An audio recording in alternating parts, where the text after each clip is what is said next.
We all do it, get caught in the what-if spiral. Our minds race, imagining worst-case scenarios. A small problem, it becomes a catastrophe in our heads. This is catastrophizing. It's our brain's way of trying to protect us, but it often does the opposite. It traps us in a cycle of fear and anxiety, but there's hope. We can learn to manage these thoughts. We can choose courage over catastrophe. It takes practice, but freedom from fear is possible.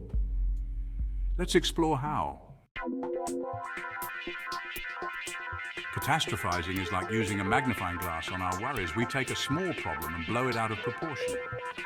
Imagine this, you forget to send an important email. A catastrophizing thought might be, I'm going to get fired. I'll never find another job. Another example, you spill coffee on your shirt before a presentation. Catastrophizing whispers, everyone will think I'm a mess. My career is over. See how quickly our thoughts jump to the worst possible outcome. Recognizing these patterns is the first step to breaking free.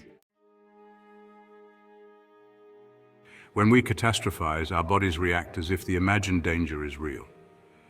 Our heart races, palms sweat, and we might feel dizzy or nauseous. We're on high alert, bracing for the worst. This chronic stress takes a toll. Headaches, muscle tension, and fatigue become our constant companions. We might experience digestive issues or have trouble sleeping.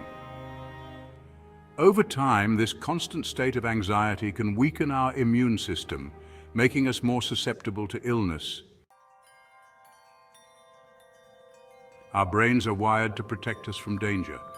The amygdala, our emotional center, acts as an alarm system. When it senses a threat, it triggers the release of stress hormones like cortisol and adrenaline. This is the fight or flight response designed to keep us safe from immediate danger. But with catastrophizing, the amygdala is stuck on high alert, even when there's no real threat. The prefrontal cortex, responsible for rational thinking and decision-making, gets overwhelmed. We get stuck in a loop of negative thoughts, unable to see the situation clearly. Section 5. Taming the Catastrophizing Beast, Practical Steps to Peace. In this section, we will explore how to transform our anxious thoughts into a more peaceful state of mind. The good news is that we can train our brains to respond differently.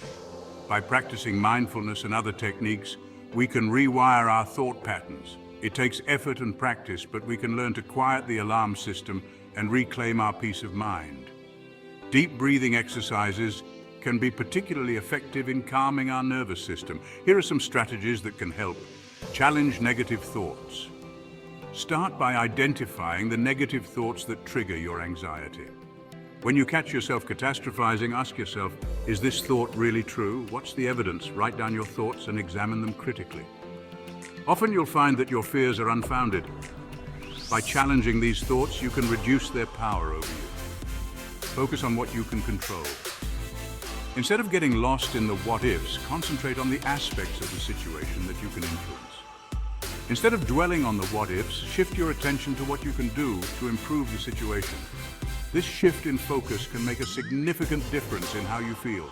Taking action, even small steps, can help you feel more empowered. Whether it's making a to-do list or taking a walk, these actions can ground you in the present moment and reduce anxiety. Practicing gratitude can also be a powerful tool. By focusing on what you are thankful for, you can shift your mindset from one of scarcity to one of abundance. Lastly, consider joining a community or support group.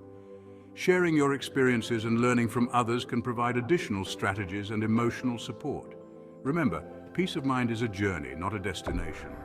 With consistent practice and the right strategies, you can tame the catastrophizing beast and find your way to a more peaceful life.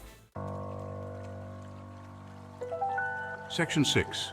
Mindfulness, finding stillness in the storm. Mindfulness is about paying attention to the present moment without judgment. It's a practice that encourages us to be fully present, to experience each moment as it comes, without being overwhelmed by the past or the future. It's about noticing our thoughts and feelings without getting swept away by them. By observing our inner experiences, we can create a space between ourselves and our reactions, allowing us to respond more thoughtfully.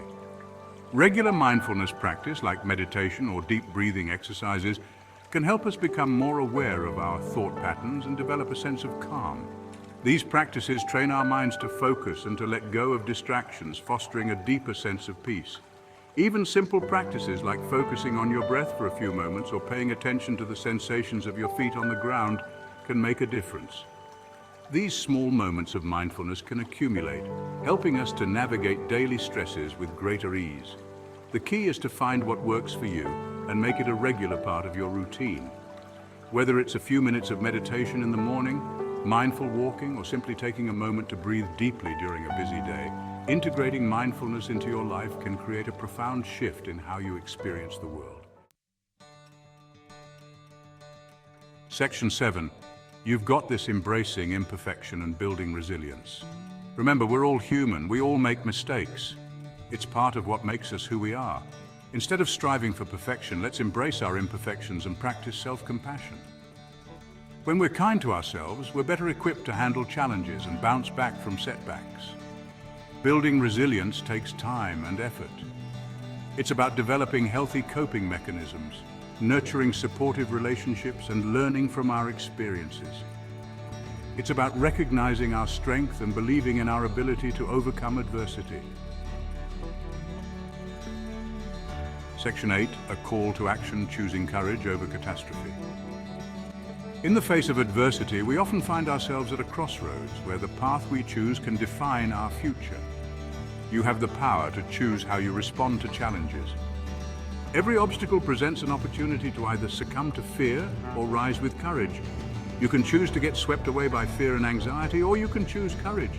Courage isn't the absence of fear, but the determination to act in spite of it. You can choose to challenge your negative thoughts, focus on what you can control, and practice mindfulness. Mindfulness helps ground us in the present, allowing us to see challenges as they are, not as our fears paint them. It's not about being fearless, it's about understanding that fear is a natural response, but it doesn't have to dictate our actions. It's about recognizing our fear, acknowledging its presence, and choosing to move forward anyway. Each step forward, no matter how small, is a victory over the paralysis of fear. It's about believing in ourselves and our ability to handle whatever life throws our way. Self-belief is the cornerstone of courage, empowering us to face the unknown with confidence. So, take a deep breath, summon your courage, and choose to live a life free from the grip of catastrophizing. You've got this. Remember, every courageous act, no matter how small, builds resilience and strength. Embrace the journey and let courage be your guide.